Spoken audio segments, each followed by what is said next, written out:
A mother carrying the next generation, a sorely needed addition to a rapidly declining species. For a long time, greater gliders were one of the most common species that forest ecologists would see. And then after the bushfires, a third of their habitat was burnt and they were uplisted to an endangered species in Australia. And that was off the back of some of recent estimates saying that they've declined by up to 80% in certain populations.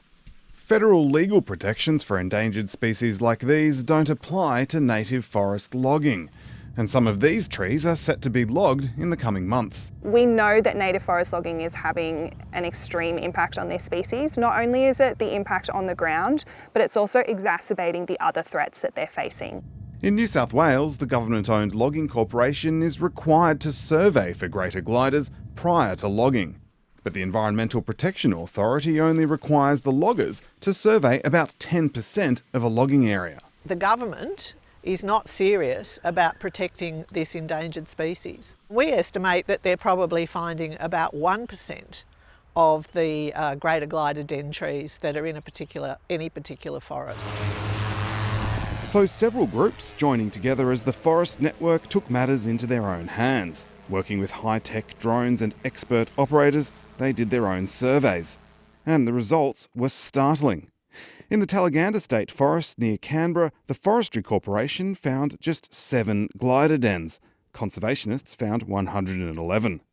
In Bulga State Forest, just 14 gliders were found by the Forestry Corporation. The community survey found 94.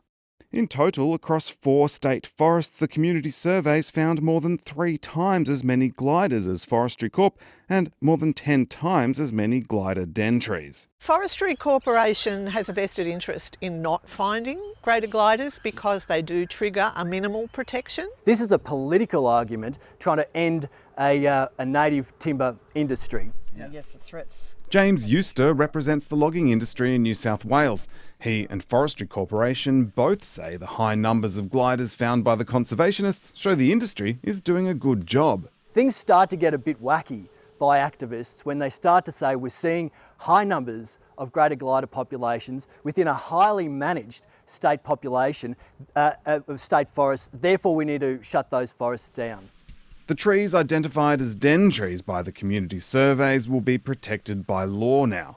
But glider sightings only count for protection if they're found by Forestry Corporation themselves. Michael Slezak, ABC News.